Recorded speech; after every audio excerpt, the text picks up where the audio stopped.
ভাগ্যের চেয়েও বড় সংযমী সাফল্যের চাবিকাঠি।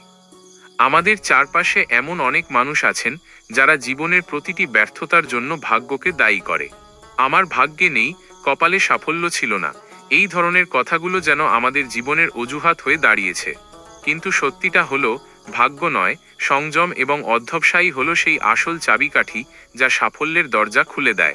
সংযম মানে কি শুধু ত্যাগ? অনেকেই মনে করেন সংযম মানে সবকিছু ছেড়ে দিয়ে কঠিন জীবনযাপন করা। কিন্তু আসলে সংযম মানে হলো নিজের ইচ্ছাগুলোকে নিয়ন্ত্রণ করা, প্রয়োজনে নিজেকে থামিয়ে দেওয়া, যাতে একটি বড় লক্ষ্যে পৌঁছানো যায়। ছোট ছোট লোভ এবং তাৎক্ষণিক আনন্দ ত্যাগ করে ভবিষ্যতের জন্য প্রস্তুত হওয়াই হলো সংযমের প্রকৃত অর্থ। উদাহরণ হিসেবে বলা যায়, ধরুন আপনি একজন শিক্ষার্থী। আপনার সামনে দুটি বিকল্প, একটি হলো পছন্দের সিরিজ দেখা, আরেকটি হলো পরের দিনের পরীক্ষার জন্য পড়াশোনা করা।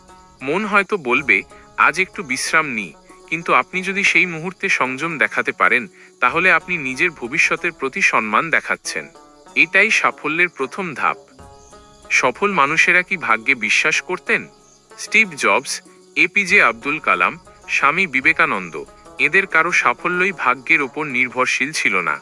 তারা নিজেদের চাওয়াগুলোকে নিয়ন্ত্রণ করে দিনের পর দিন কঠোর পরিশ্রম করেছেন। তাদের জীবনে একটি জিনিস ছিল শৃঙ্খলা এবং আত্মনিয়ন্ত্রণ। সংযম যেভাবে সাফল্য এনে দেয়। মনোযোগ বৃদ্ধি। যখন আপনি নিজের ইচ্ছাগুলোকে নিয়ন্ত্রণ করতে শেখেন, তখন আপনার মন একটি নির্দিষ্ট লক্ষ্যের দিকে স্থির হয়। সময় অপচয় হ্রাস। আপনার কাছে প্রতিটি মুহূর্ত মূল্যবান হয়ে ওঠে। সাহস ও আত্মবিশ্বাস বৃদ্ধি। নিজেকে নিয়ন্ত্রণ করতে পারলে আপনি বুঝতে পারবেন যে আপনি যে কোনো কিছু অর্জন করতে পারেন।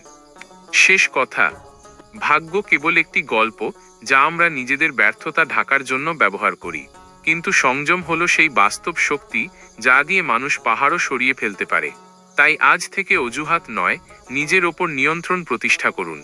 প্রতিদিন একটু একটু করে নিজেকে গড়ে তুলুন, দেখবেন সাফল্য আপনার দরজায় কড়া নাড়বেই।